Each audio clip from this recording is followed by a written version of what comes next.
मोक्ष मार्गस्य नेतारं वितारं कर्म व्रतां ज्ञातारं विश्वतत्त्वानां वंदे तद्गुणलब्धम्। તત્વાર સૂત્ર એનો આજે 9મું અધ્યાયનું છેલ્લું सूत्र, इस पर अपना डिस्कशन चल रहा है। 9वें अध्याय के लास्ट सूत्र में इस बारे में विचार किया हमने कि अगर जीव को क्या कहते हैं, लास्ट सूत्र आया था ना इसका, कि सात जो 5 प्रकार के साधु होते हैं, उन 5 प्रकार के साधुओं में कितने प्रकार से अंतर होता है। याद आया? फिर से लास्ट टॉपिक क्या चल रहा था अपना? 5 प्रकार के साधुओं में कितने प्रकार से अंतर होता है, और अमुक पॉइंट्स दिए थे कि इतने इतने प्रकार से अंतर हो सकता है। ये इस गुणस्थान वाले होते हैं, इनके अंदर में ये विशेषता होती है, वगैरह वगैरह। किन्हीं को मूल गुण में होता है, किसी को कोई से गुण में होता है। ऐसे करके लगभग लगभग पूरी बात अपनी हो गई थी, है ना। थोड़ी सी चर्चा और बाकी है, उसको पूरा करके अपन आज का जो अपना सेपरेट चैप्टर है 10वें अध्याय का, वो चालू करेंगे। ठीक है, देखते हैं। यहाँ पे जो लास्ट शेयरिंग अपना जहां तक चर्चा हुई थी कि ये 5 प्रकार के जो मुनिराज हैं, उन सब का क्या कहते हैं, विराधना आराधना कितनी क्या क्या होती है, ये सब यहाँ पे बात आई। और ये भी आपने देखा कि अमुक अमुक बातें बड़ी आश्चर्यकारी सी अपने को लगी थी। और ये भी समझा था कि भाई 28 मूल गुण में भी कहीं कहीं अगर दोष आए तो उससे भी ऐसा नहीं है कि मुनिपना खंडित हो जाता है। अपने शरीर का राग हो जाए किंचित, तो उससे भी नहीं है कि मुनिपना खंडित हो जाता है। कारण कि बकुस मुनिराज को, कुलाक मुनिराज को ऐसे भाव होते हैं। विशेष हमें ये समझना है कि राग करना नहीं है, राग करना नहीं है, लेकिन प्रैक्टिकली समझना है कि अगर किसी को ऐसा दिख भी रहा हो तो ये नहीं समझ लेना एकदम तो ये तो द्रव्यलिंगी ही होगा, या ये तो मूल बात को नहीं समझने वाला होगा।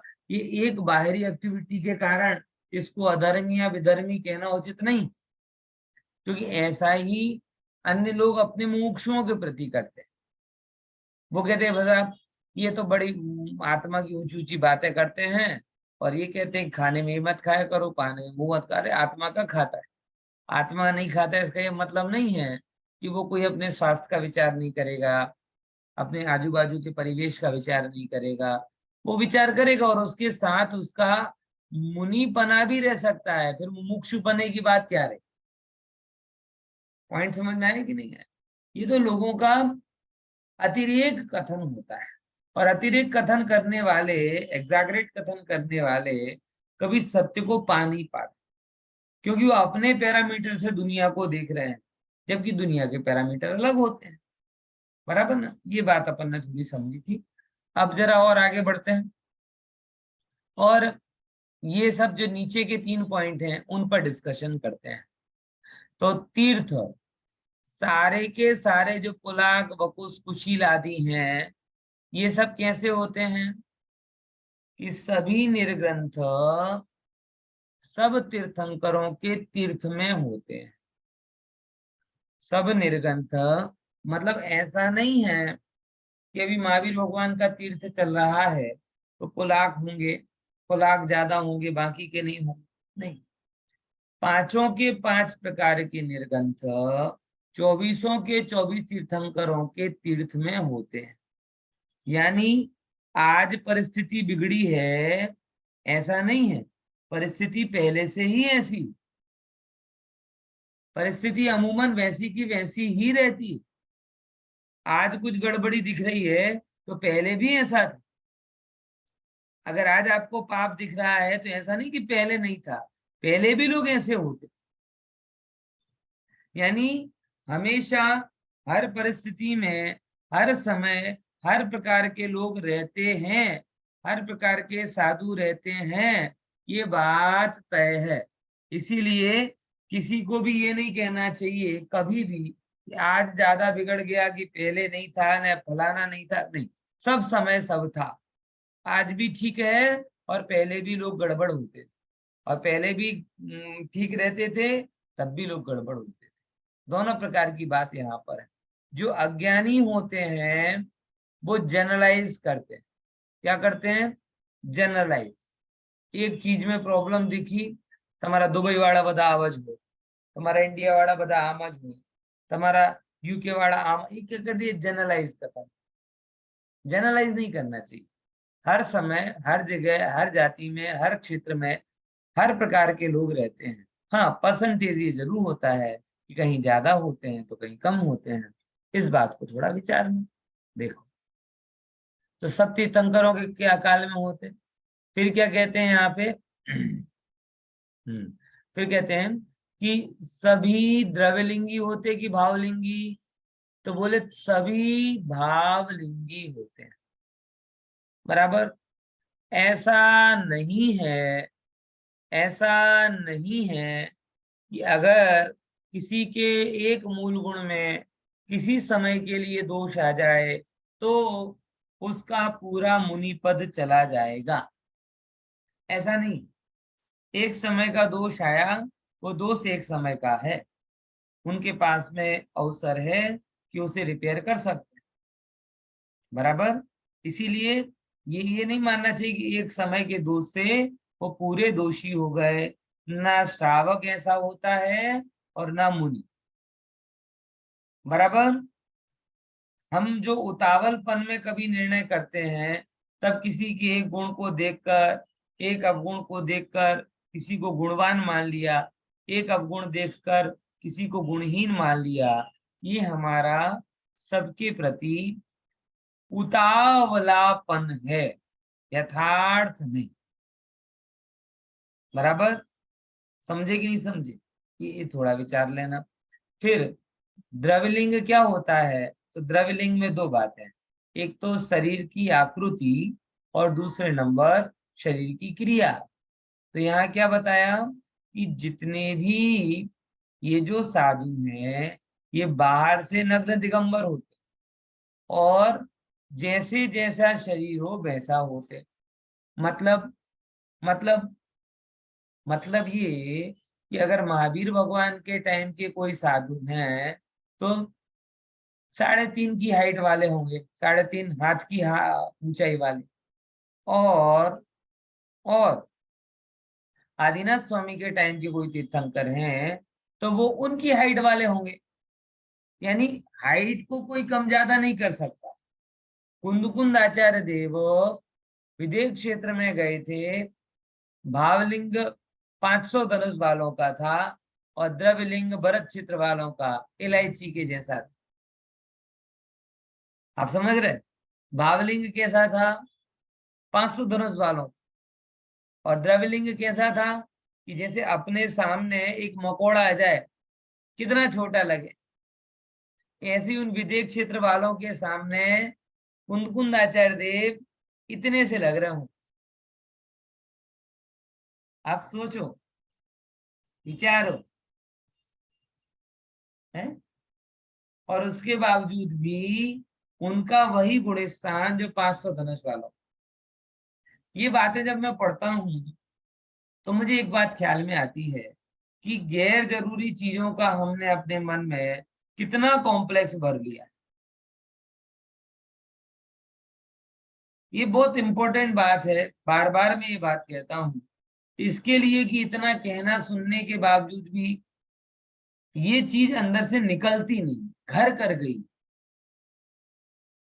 Height complex, weight complex, colour complex है, ये पर्सनालिटी कॉम्प्लेक्स, ये सारी की सारी चीजें गैर जरूरी। और गैर जरूरी होने के बावजूद भी हमारे अंदर में ये बहुत घर कर गई। मतलब कितनी निहायती एकदम मूर्खता वाली बात है, किसी बहन की उम्र 50-55 साल हो, 55-60 साल हो, उसे भी पता है कि मेरी उम्र 55 साल है, लेकिन उसके बावजूद अगर कोई उसे कह दे कि आप तो 25 साल के दिखते हो, खुश हो जाता है। अरे भैया, तुम उसकी बात मान रहे हो, तुम्हें तुम्हारे कमर का दर्द नहीं दिख रहा, तुम्हें तुम्हारे घुटने का दर्द नहीं दिख रहा, तुम्हें तुम्हारी बीपी की गोलियां नहीं दिख रही, तुम्हें तुम्हारी हार्ट की गोलियां नहीं दिख रही, तुम्हें बाईपास सर्जरी नहीं दिख रही, तुम्हारी सब दिख रहा है, तो भी लट्टू हो जाते हैं। अरे वो कह रहा था 25 के दिख रहे, अरे वो कह रहा था 25 के, पहले तो दिख नहीं रहे हो, आपको पता है लोग तद्दन झूठ बोलते हैं, एक बात। और दूसरे नंबर की बात, तो वो दिख रहा है तो तुम्हें तुम्हारा शरीर नहीं दिख रहा क्या? तुम 25 और 55 के अंतर को करने में मूर्ख हो क्या? लेकिन सुनना अच्छा लगता है? और देखो प्रॉब्लम यही है, उनके साथ ऐसा जुड़ान महसूस करते हैं कि सम्यक दर्शन होना ये सेकेंडरी अचीवमेंट लगता है, और स्लिम ट्रिम होना ये प्राइमरी अचीवमेंट लगता है। बोलो, आत्मा की निर्मलता को प्रकट करना ये सेकेंडरी बात लगती है, और चेहरे की चमक को प्राप्त करना ये पहले नंबर की बात है। आत्म गुणों में संतुलन ये अलग बात लगती है, और शरीर के सब चीजों में संतुलन हो है ये पहली बात लगती है। क्यों? क्योंकि ये सब चीजें हमारे अंदर में घर कर गई हैं, और यहाँ ये बता रहे हैं, मुझे जब भी मौका मिलता है ये बातें कह ही देता हूँ। कारण यहाँ बता रहे कि 500 धनुष वाले हों और 3.5 हाथ वाले हों, अपन उनको मकोड़े की भांति समझें, लेकिन तो भी दोनों की गुणस्थान से हम उनको ना, और उनके लिए तो सीमंद्र भगवान का विशेष आशीर्वाद मिला। किनको? किनको? कुनकुनाचार्य देव। वहां के चक्रवर्ती ने पूछा भगवान से कि भगवान, आपकी वाणी में किनके लिए विशेष आशीर्वाद गया? तो समाधान आता है कि भरत क्षेत्र में अभी एक समर्थ आचार्य हैं, कुंद कुंद, उनके लिए विशेष है। तो फिर देव लेने गए, इतना विशेष, और हाइट कितनी थी? इलायची की जितनी है। बोलो, इसीलिए आत्म गुणों पर दृष्टि करो, अन्य की कोई जरूरत नहीं है, ये यहाँ पर बात आती है। अब देखना, सभी भावलिंगी होते हैं। अब लेश्या, लेश्या किसकी कौन सी होती है जरा समझें। तो पुलाक मुनिराज की 3 शुभ लेश्याएं होती, कौन कौन सी? पीत, पद्म, शुक्ल, ये 3 शुभ। आपको पता है ना लेश्या किसे कहते हैं? लेश्या किसे कहते हैं? बोलो, कोई कौन परिभाषा कौन बोलेगा लेश्या की? बोलो। कषाय से अनुरंजित जीव की योग की प्रवृत्ति विशेष को लेश्या कहते हैं। किससे अनुरंजित? कषाय। अनुरंजित मतलब रंगायली, सेना थी रंगायली, कषाय थी रंगायली। कषाय नो रंग જેમાં જેટલું લાગ્યું હોય, કષાયનો રંગ જેમાં જેટલું લાગ્યો હોય એ કહેવાય છે લેશ્યા। बराबर ख्याल में आवे छे कि नहीं? हाँ, समझो है? तो कषाय के रंग से जो जो भी परिणति होती है उसे लेश्या। अब देखना, और उसमें भी योग की प्रवृत्ति। तो पुलाक गुणिस्ता, पुलाक मुनिराजों को 3 शुभ लेश्याएं होती है। कौन कौन सी शुभ लेश्या होती? 6 लेश्या, कृष्ण, नील, कापोत, पीत, पद्म, शुक्ल। इसमें पीत पद्म शुक्ल शुभ में आती है, और कृष्ण नील कापोत अशुभ में आती। बराबर। वो चित्र भी आपको याद होगा, लेशिया वाला चित्र कौन सा है? आम वाला, आम केरी। आम, बराबर। केवो छे कि एक ने फल खावा होय तो झाड़ कापવાનું વિચાર કરે અને એક ને ફલ ખાવું છે તો પડેલા સુખેલા ફલ ને વિચાર કરે. એમ બધા જીવન જીવે છે. એક કૃષ્ણલેશ્યા વાળો જીવન જીવે છે, તરફડાટ મચાવી દે, આ જોઈએ એટલે જોઈએ જ. અને એક શુક્લલેશ્યા વાળો જેને કાંઈ જરૂરી નથી લાગતો. ઠીક છે બરાબર, ચાલશે, ફાવશે ફાવશે. ખ્યાલમાં આવે છે? આમ બંનેને વસ્તુ જોઈએ છીએ, मगर दोनों के दृष्टिकोण अलग अलग है ना. हम क्या जीवन में ऐसा नहीं जी सकते? जरूरी है क्या कि कृष्ण लेश्यामयी जीवन जिए? क्या उसी चीज को हम परिणामों की मंदता के साथ में नहीं जी सकते क्या? चॉइस है हमारे पास. फल तो उसने भी खाए, इसने भी खाए. उसने गिरे हुए खाए, सूखे खाए, ताजे खाए, बराबर. और इसने पूरा पेड़ काटा, काट कर भी खाया तो फल ही. ऐसे ही जीवन में भी ऐसे ही होता है. कई बार हम इतनी उठापटक करते हैं, उसके बाद प्रिटेंड करते हैं कि जो इतना सब कुछ किया, नाउ आई एम हैप्पी. होता है कि नहीं होता है ऐसा? वेदन तो हुआ नहीं, लेकिन मन में संतोष हो जाता है, आई एम हैप्पी. હવે આટલું બધું કર્યું ને, હવે હું સુખી છું. बराबर. अरे इतना नहीं किया होता तो भी सुखी हो सकते थे. ऐसा रास्ता बता रहा जिनवाणी. तो पुलाक मुनिराज को 3 शुभलेश्याएं होती हैं. कौन कौन सी? पीत, पद्म, शुक. पची कुशील मुनिराज को, बकुस मुनिराज को 6 लेश्या होती हैं. बराबर, समझे?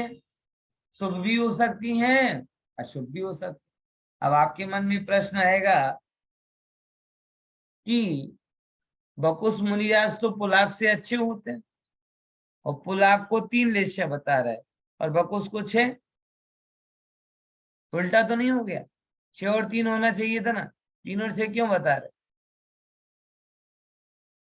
देखना, जो ग्रंथ लेखन का काम है वो किन लेश्या में होता है? देखो, एक तो पहले नंबर, अनंतानुबंधी की कृष्णलेश्या अलग होती है और संजलन की कृष्णलेश्या अलग है. समझ में आया? काला कालापन अंतर है. व्यक्ति भी काला होता है और वो कोयला भी काला होता है. बराबर. अगर अपन किसी जगत में किसी को ब्लैक बोल रहे हैं, मनुष्य के एंगल से ब्लैक बोल रहे हैं, तो जरूरी नहीं वो युगांडा के जैसे ही हो जाए. किसी का रंग थोड़ा सा भी डल हो, उसे भी हम क्या कह सकते हैं? श्याम वर्णी कह सकते हैं. बराबर. और कोई भूरा व्यक्ति हो एकदम, और वो 2-4 दिन बीच बीच पे घूम के आए, तो कहते तू भी कितना काला पड़ गया, तू भी कितना काला पड़ गया, विटामिन डी ले लेकर है. तो वो उसका भी कालापन होता है. युगांडा नीग्रो का भी कालापन होता है और कोयले का भी कालापन होता है. समझे कि नहीं समझे? है? तो ये सब में काले कालेपन में सब कृष्ण है, लेकिन हर एक के एंगल से अलग अलग. ऐसे ही आपको कह रहे हैं कि कृष्ण लेश्या है, इसका मतलब मार फाड़ करने वाले मुनिराज हों, ऐसा नहीं. उनकी कृष्ण लेश्या है, लेकिन भूलना नहीं, संजुलन की कृष्ण लेश्या है. यानी अगर चेहरा का रंग भी होगा तो थोड़ा डल पड़ेगा, वो नीग्रो नहीं हो जाएंगे. समझे कि नहीं समझे? ख्याल में है कि नहीं है? वही बात यहाँ पे कह रहे हैं.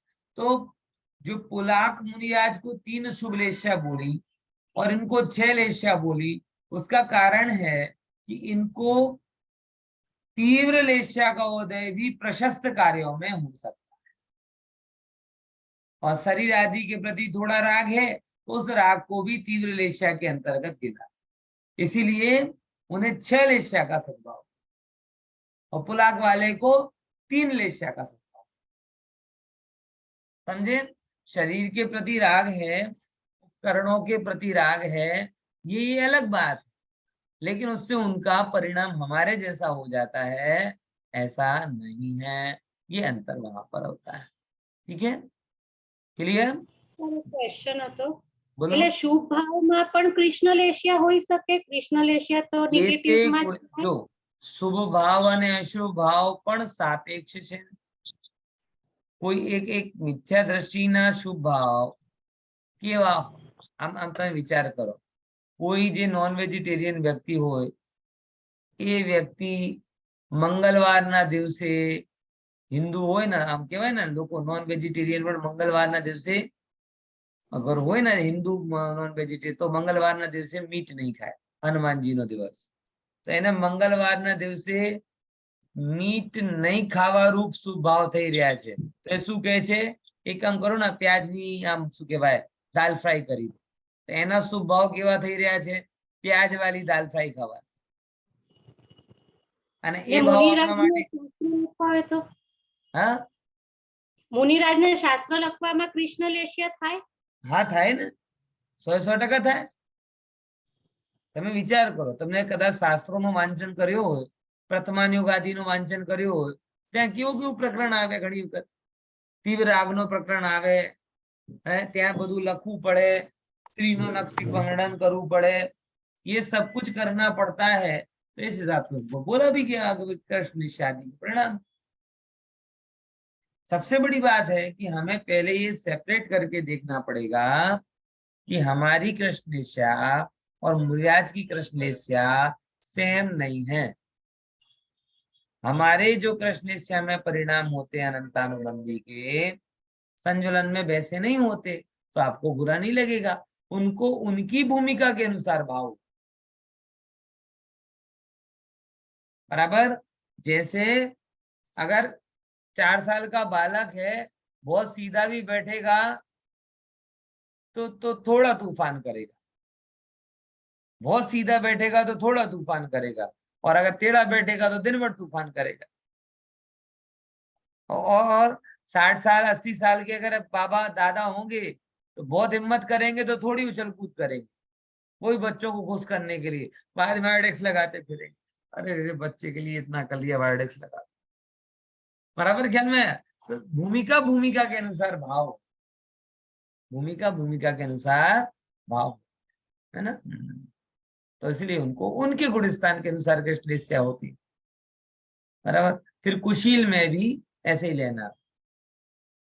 फिर कहते हैं कुशील क्या कहते हैं ये वाले उत्तर गुणों की ना, तो इनमें क्या कहते हैं कषाय कुशील में फिर पुनः वही बात आ जाती है कि 4 शुभ लेश्याएं हुई, कापोत लेश्या, पीत लेश्या, पद्म लेश्या, शुक्ल लेश्या। अच्छा 6 लेश्या है ना, 6 की 6 लेश्या रंग पर आधारित। रंग समझ गए ना? अपने अपने क्या कहते हैं, आपका आभा मंडल जो रंग होता है ना, रंग कृष्ण है बहुत डार्क, नील मतलब गहरा उससे, फिर कृष्ण नील, कापोत, कापोत मतलब कहलाता है ग्रे कलर का, कबूतर होते हैं ना जिस रंग के वो, तो कृष्ण नील कापोत। फिर पीत मतलब पीला, पद्म मतलब हल्का गुलाबी, शुक्ल मतलब श्वेत। बराबर? तो हर एक रंग के हिसाब से उसकी इंटेंसिटी अलग अलग बताई जाती है। ठीक है ना? चलिए अब मुझे एक बात और याद आ रही है, हालांकि ये थोड़ी सी अपने आप ऐसी कि जो लेश्या आदि का वर्णन है, और आजकल जो तेजस आदि की बात चलती है, ऑरा की बात चलती है, वो भी एक प्रकार का चीज। आजकल ऐसी ऐसी मशीनें बन गई हैं कि जिससे आपके ऑरा डिटेक्ट किए जाते हैं। मतलब आप अगर बहुत ज्यादा कलुषित परिणाम हो तो आपके आभामंडल में एक ब्लैकनेस फैलेगी। आप शांत परिणाम वाले हो तो आपके अंदर में अलग प्रकार की किरणें निकलेगी। तो मे बी की भी बात हो सकती है कि लेस्या मतलब आपका वो सूक्ष्म शरीर, जो फिजिकल शरीर तो सबको दिखाई देता है, लेकिन वो सूक्ष्म शरीर जो आपके साथ में चल, उसे भी अपन शायद लेस्या के द्वारा पकड़ सकते हैं, क्योंकि आज वो कर्लियन फोटोग्राफी के द्वारा वो पकड़ा जा सकता है। कर्लियन फोटोग्राफी होती है, वो हर एक के आभा मंडल को पकड़ती है कि प्रशस्त परिणाम वाले को क्या होता, अप्रशस्त परिणाम वालों को क्या होता, किसी का ऑरा कैसा है, किसी का ऑरा कैसा है। तो ये जो लेस्या शास्त्रों में है वो शरीर के रंग से संबंधित है, लेकिन वो शरीर ये वाला शरीर नहीं होना चाहिए, वो आपका तेजस शरीर होना चाहिए। बात समझ में? स्थूल बुद्धि भगवान के ज्ञान में तो सब झलकता है। तो भगवान ने या दिव्य ज्ञानियों ने जो लेस्या का वर्णन किया वो शरीर को लक्ष्य किया, लेकिन शरीर कौन सा? ये औदारिक नहीं, वो जो आपका जो क्या क्या किसे बोले, किरणों वाला शरीर है, जो आपका आभा मंडल है, उसका कैसा प्रताप है, वो भी शायद इस लेस्या के द्वारा पकड़ा जा सकता है। बहुत श्योर नहीं हूं, क्योंकि ऐसा हमारे पास कोई पैरामीटर नहीं है, लेकिन एक तर्क ऐसा कहता है कि ऐसा हो सकता है। बराबर, क्योंकि जब मैं पढ़ता था तब भी मुझे प्रश्न होता था कि भाई ये शरीर के रंग से इसका क्या लेना था, द्रव्य लेस्या शरीर से रंग से संबंधित, ऐसा शास्त्रों में पढ़ा। अब मैंने कहा कि चलो भाई काला तो समझ में जाता है, ये नीला रंग कैसा होगा, गुलाबी रंग कैसा होगा, चलो गुलाबी भी समझ में आता है, पीला रंग तो पीलिया वाले को होगा, सफेद कैसा होगा। तो तब भी मुझे ख्याल में नहीं आता था कि शरीर के रंग से कैसे इन द्रव्य लेस्या का संबंध दिया। लेकिन अब लगभग लगभग मुझे बैठता है कि ये जो शरीर की भी बात कर रहे हैं वो इस औदारिक शरीर की बात नहीं कर रहे, आपके आजू बाजू वाले औभा मंडल की बात कर रहे हैं, वो कैसा होना है उससे यहाँ पता चलता। हाँ दिनेश भाई पूरी। तो पांच पांच शरीर में से ये कौन सा शरीर गिना जाएगा? तेजस कह सकते हैं, तेजस में हाँ तेजस में आ सकते। तेजस के बारे में अभी शास्त्रों में उतना स्पष्टीकरण मिलता नहीं। तेजस का वर्णन मिलता है वो रिद्धि रूप मिलता है, या फिर मात्र इतना मिलता है कि एक शुभ तेजस होता है और एक अशुभ तेजस होता है। शुभ, और उसका वर्णन ये क्या है कि शुभ तेजस वाले जीवों के आजू बाजू का आवामंडल इतना अच्छा होता है कि वहां पे व्यक्ति शांति का अनुभव करता है, और अशुभ के वाले के पास ऐसा होता है कि पास जाके वो कुछ कहे या ना कहे तो भी उसके परिणामों में उद्वेग आ जाता है। ये लगभग लगभग वैसे ही है कि जैसे गर्मी में आप क्या कहते हैं, पेड़ के नीचे आके बैठो, अपने आप आपको हाश नहीं, हाश बहुत सारू लागे, छायड़ा में भी जाओ, અને તડકામાં જાઓ તો આપોઆપ હાય બાપા થઈ જાય, એમ તમને ફીલ થશે। હું તો એમ કહું છું, સહેજ પણ તમે સંવેદનશીલ હો તો તમે કોઈના નિકટ જઈને તમે કેવો ફીલ કરો છો એ તમારા પરિણામમાં તમે ચેક કરી શકો। જ્ઞાનીઓ પાસે જાઓ, ઓટોમેટિકલી તમારા અંદરમાં સમતા, સ્થિરતા, શાંતિનું સંચાર થશે। ક્રોધીઓ પાસે જાઓ, આપોઆપ તમારા અંદરમાં ઉદ્વેગ, આવેગ આવી જાય છે। ખ્યાલમાં આવે છે ને? આ રીતે સમજવું જોઈએ। એટલા માટે તો जो स्वयं शांत है वो अन्य को शांत कर सकता है, जो स्वयं ही शांत ना हो वो अन्य को शांत कैसे करेगा। आज की सबसे बड़ी समस्या ये है, शांति सब चाहते हैं, शांत होना कोई नहीं चाहता है। और शांति का होने की बात करो तो हम ही शांति क्यों हो, उसको भी करना चाहिए, तो झगड़ो। गजब है ना। करोड़पति बनना हो ना, तब ये नहीं कहता कि हम ही करोड़पति क्यों बने, उसे भी बनना चाहिए। BMW लेना तब ये नहीं सोचेगा कि हम ही क्यों लें, सबके पास आएगी तब ले लेंगे, तब तो नहीं, मुझे ही चाहिए। और शांति और स्थिरता के लिए कभी कोई बात कहे तो हम क्यों करें, हमने क्या ठेका लेके रखा है, उसको भी करनी चाहिए है? पाप और ईर्ष्या के प्रसंगों में सहज रूप से आकुलित हो जाते हैं।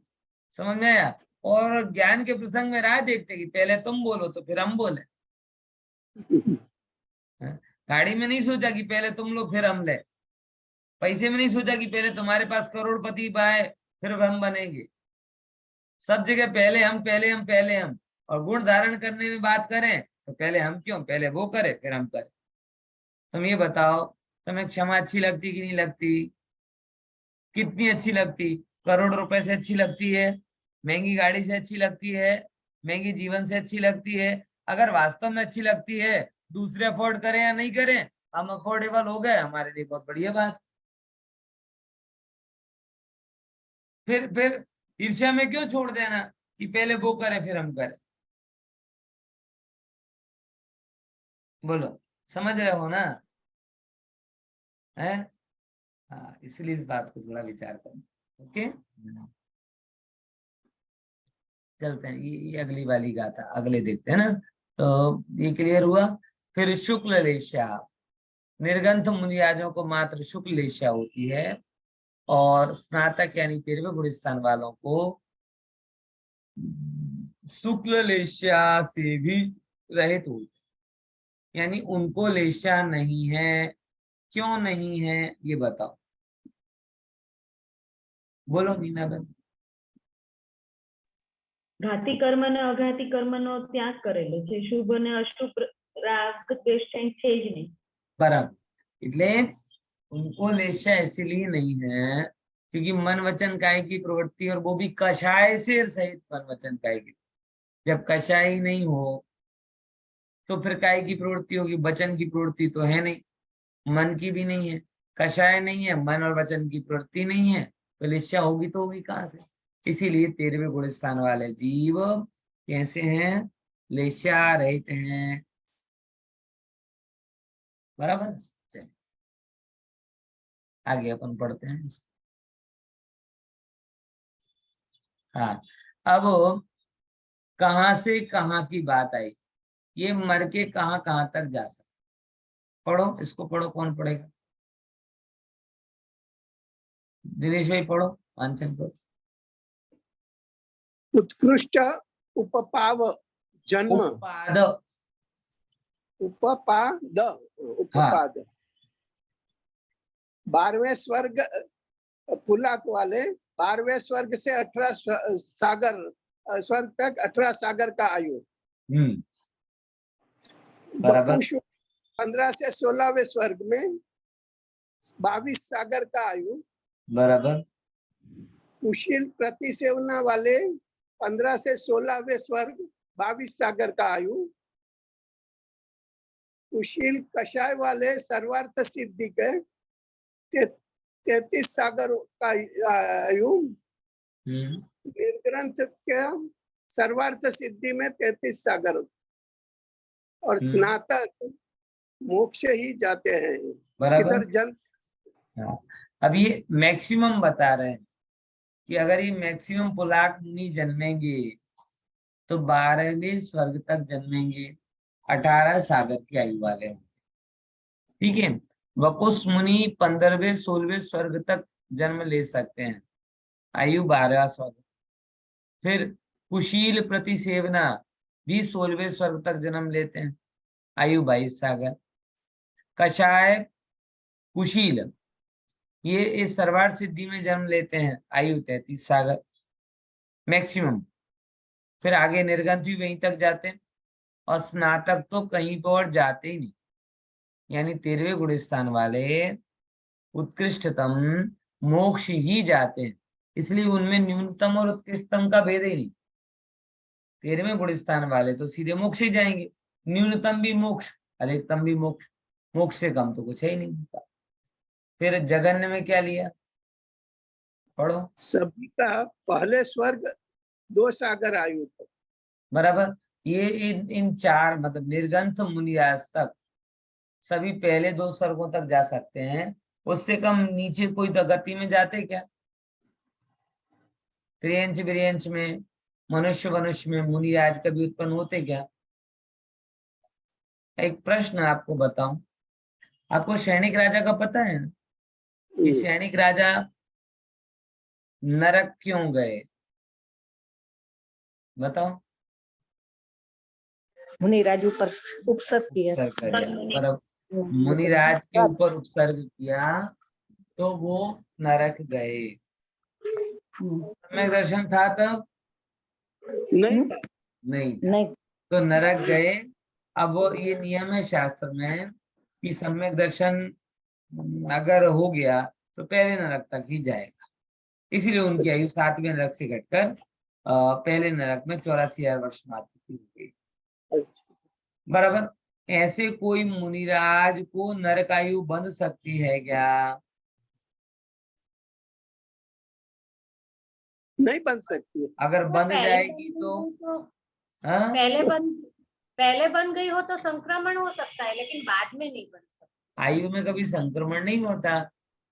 नहीं। तो सर सैनिक राजा का वो 7 में से पहले नरक था, वो क्या? हाँ, तो नरक का नरक में हुआ ना, संक्रमण नहीं कहलाता, वो अपकर्षण कहलाता।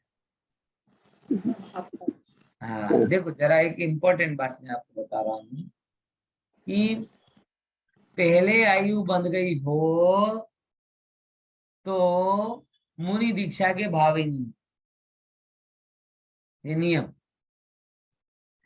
क्योंकि मुनि कभी देवगति के अलावा अन्य कहीं पर जाते ही नहीं। मुनि कभी देवगति के अलावा अन्य उत्पन्न होते ही नहीं। अगर त्रियंच गति वह बन गई हो, नरक गति बन गई हो, तो जीव को मुनि दीक्षा के भाव होंगे ही नहीं। इसीलिए कह रहा हूं, जिनको संयम लेने के भाव नहीं होते उन लोगों को समझ लेना चाहिए कहीं अधोगति वाला कांटेक्ट तो नहीं हो गया। लेकिन सर सम्यक दर्शन हो सकता है। हाँ, सम्यक दर्शन हो सकता है, क्योंकि सम्यक दर्शन वाला चारों गतियों में जा सकता है, सैनिक राजा। बराबर। इसीलिए ये बात को समझना। अगर मैं कई बार ये सोचता हूँ, देखता हूँ कि बहुत बुजुर्ग भी हो गए हैं तो भी प्राथमिक शावकाचार नहीं आ रहा। प्राथमिक, हायर की बात नहीं कर रहे, प्राथमिक शावकाचार भी नहीं आ रहा, तो कहीं ना कहीं प्रश्न उठता है कि ऐसा तो नहीं इन जीवों ने अधोगति का बंधन कर दिया। क्योंकि ऐसे ही जीवों को ऐसे भाव हो नहीं होते। बाकी जिनके भाव, जिन्होंने अगर उत्कृष्ट आयु बांधी है तो उनको उसके हिसाब से भाव भी अपने आप हो जाते। इसलिए प्राथमिक शावकाचार भी अगर हमारे जीवन में ना आए, उसकी इच्छा ना हो, उसकी रुचि ना हो, तो जरा विचार लेना कहीं केस उलझ तो नहीं गया। समझ में आया? हाँ, तो इसको थोड़ा समझना। तो मुनिराज अगर कोई होगा तो उसे ये भाव ही नहीं होंगे। अगर वो नरक गति बांध ली तो उसे मुनि के भाव नहीं होंगे, और मुनि हो गया तो उत्कृष्ट रूप से कैसा भी आचरण करेगा वो देव आदि गतियों में ही जाएगा, अन्यत्र कहीं जाता नहीं। अब वही दूसरी बात है, कैसी? कि भैया ऐसा नहीं समझना कि मुनि हो गए और 12 सागर, 15 सागर, 18 सागर। मतलब अभी हम गए थे अलीगढ़ में, तो बहुत अच्छी बात संजीव जी गोदा कह रहे थे डॉक्टर साहब के साथ में कि एक अच्छी बात उन्होंने कही थी कि हमें गुरुदेव से पहले मोक्ष जाना है। बोले क्यों क्यों, ऐसा क्यों? अब अरे नहीं समझो, क्योंकि गुरुदेव तो बहुत ऊंचे जीव, और अगर वो जाएंगे भी तो ऊंची आयु बांधेंगे, यानी 12 सागर तक की आयु वो बांध सकते हैं। और अपन लोग भी अगर होंगे तो 12 सागर वाले देव पद में तो जाने वाले हैं नहीं, तो अपन नरक आदि में जाएंगे, त्रियंच आदि में जाएंगे, मनुष्य आदि में जाएंगे, देव आदि, सब में आयु कितनी, 1-2 सागर। तो हमारी तो इच्छा ये है कि भले ही हीन क्लास नरक में चले जाएं, हीन क्लास स्वर्ग में जाएं, अगला पर्याय मनुष्य पर्याय हो, दीक्षा धारण करें और मोक्ष में पहुंच जाए। और जब गुरुदेव श्री वहां पधारे तो फूल हार लेकर खड़े होगी, पधारो प्रभु पधारो, आपके लिए आ गए। इसलिए गुरुदेव के साथ और गुरुदेव के बाद मुख जाने की इच्छा नहीं रखना। वो तो स्वर्ग में चले जाएंगे और अपने परिणाम तो इतने अच्छे भी नहीं है, पता नहीं कहाँ रखड़ते फिरेंगे। इसलिए अपने लिए तो बेनिफिशियरी इसमें ही है कि जो भी हो जल्दी से जल्दी संसार का। श्रेणिक राजा कहाँ के बुरे, भले 84,000 वर्ष नरक में है, लेकिन चले जाएंगे मोक्ष जल्दी। यहाँ पे तो कितना टाइम लगेगा अभी। बोलो दिनेश भाई। लेकिन सब मुनि सम्यक दृष्टि ही होंगे ना। हाँ, सम्यक दृष्टि तो मिनिमम है क्वालिफिकेशन, मैक्सिमम नहीं है। फिर तो वो स्वर्ग ही जाएंगे ना। हाँ तो यही तो बोल रहे हैं ना, मुनि तो स्वर्ग ही जाएंगे, अच्छा, मुनि तो स्वर्ग ही जाएंगे। और जिनको क्या कहते हैं, संयम के भाव नहीं हो रहे अपने जैसे लोगों को, उनके लिए कह रहा हूं बात कि सोच लेना कहीं केस उलझ तो नहीं गया। बराबर 20 साल की उम्र में खाना खाने का भाव नहीं हो रहा हो तो कोई वैराग्य नहीं है, कि बीमारी है। ઉલજી ગયો કેસ તો પછી સુલઝાવાનું કેવી રીતના? है ઉલझેલો કેસ તો ત્યારે એવો કોઈ ચાન્સ નથી, આયુમાં ફેરફાર થતો નથી, પણ એ છે કે અપકર્ષણ થઈ શકે। શ્રેણિક રાજાનો તમે વિચાર કરો, 33 સાગરની સામે 84,000 વર્ષ કઈ નથી એમ સમજો। તમે કોઈ શોપિંગ કરવા જાઓ, 2-5 લાખનો બિલ બનતો હોય, ત્યાં 5-10 રૂપિયામાં થઈ જાય તો કેવું લાગે? અહીંયા તો 5-10% ડિસ્કાઉન્ટ મળે તો કેવું થઈ જાય, ગાંડા થઈ જાય છે। अरे सेल चाले छे, सेल चाले छे, शू थाय?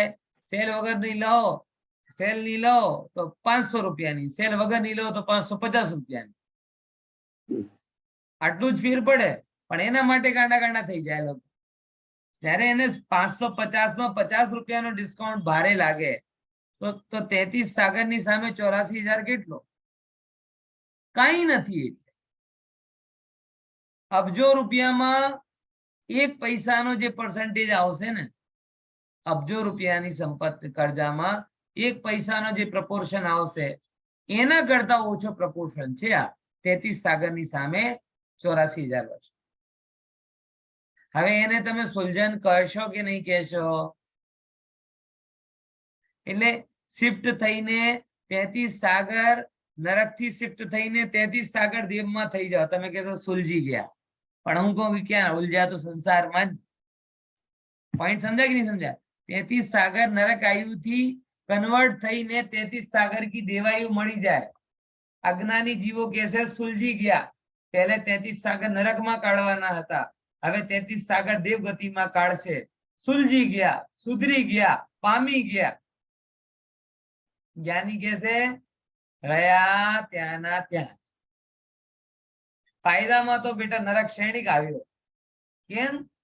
नरक में रहा। बोले तुमको दिख रहा है नरक के नरक में रहे, हमको दिख रहा 33 सागर रहने वाले तो उसके सामने 84,000। और तुम्हें ये लगा कि ये सब सुलझ के नकुल सहदेव की भांति 33 सागर सर्वार्थ सिद्धि में रहे, मगर नुकसान में 33 सागर बिताने पड़े। समझ में आया? तो इस चीज को थोड़ा समझना, सुलझने का उपाय ही करना। आयु बदले या ना बदले, अवस्था बदल सकती। और श्रेणिक सुलझ ही गई, ये समझ लो। ये 33 सागर वाले नकुल सहदेव का तो क्या मन कहाँ मेल पड़ेगा? तब तक तो श्रेणिक राजा कितने सागर तक स्वर्ग मोक्ष का आनंद भोग चुके हो। विचार करे कि नहीं करे? श्रेणिक राजा और नकुल सहदेव 2 एग्जाम्पल है। वो 33 सागर मतलब यहाँ पे ना जाने कितनी 24 हो जाएंगी, कितने लोग मोक्ष चले जाएंगे, वो वहीं लटके रहेंगे। और ये 4 श्रेणिक राजा सबसे पहले लपक के मोक्ष चले जाएंगे। बराबर, इसलिए सुलझन यही है। आगे पढ़ते हैं। फिर ये मोक्ष, हाँ बोलो। संयम स्थान, संयम स्थान, तो कषाय सहित जगन्य उपाधि स्थान सभी को पता चल गया ना। 2 सागर आयु वाले होते हैं पहले स्वर्ग में, यानी अगर मुनि हो गए तो अन्य जगह जाने का तो चांस ही नहीं। कंपलसरी कहाँ पे जाएंगे? वो स्वर्ग में ही जाएंगे। सम्यक दृष्टि होंगे तो सभी सम्यक दृष्टि, अगर आयु नहीं बंधी हो तो स्वर्ग में ही जाते, और आयु बन गई हो तो चॉइस आती। लेकिन लेकिन जिनको मुनि और क्या कहते हैं, अन्य आयु बन गई हो, उनको मुनिपन लेने के भाव नहीं आते, ये तय। संयम लेने के भाव नहीं आते, ये तय। चलिए आगे पढ़िए। संयम स्थान, पुलाक वाले को कषाय सहित, बदपुष वाले को कषाय सहित, कुशील प्रतिसेवना कषाय सहित, कुशील कषाय कषाय सहित, अभी निर्ग्रंथ का कषाय रहित, और स्नातक का पण भी कषाय रहित। बराबर, यानी 6 में से 4 कषाय सहित हैं और 2 कषाय रहित। मेरा सरल सा प्रश्न इसमें आता है कि कौन कषाय सहित है और कौन कषाय रहित। 10वें गुण स्थान तक कषाय का सद्भाव। कषाय कुशील वाले जो मुनिराज हैं, उनका गुण स्थान कौन सा रहा? मैक्सिमम 10वां, और 10वां है तो कषाय सहित है। और बाकी जो गुण स्थान वाले हैं मुनिराज 10वें से ऊपर, उनको तो कषाय है ही नहीं, तो वो कषाय रहित है। बराबर, तो वो कषाय रहित 11वें गुण स्थान वाले, 12वें गुण स्थान वाले, 13वें 14वें और गुण स्थानातीत, इनमें से 13 गुण स्थान वाले तक मुनिराज होते हैं, वो सब कषाय रहित ही हैं। बराबर, ऐसे अपनी चर्चा आज 9वें अध्याय की पूरी हुई। कल 10वां अध्याय अपन चालू करें, ठीक है? जय जिनेन्द्र। जय जिनेन्द्र। जय जिनेन्द्र।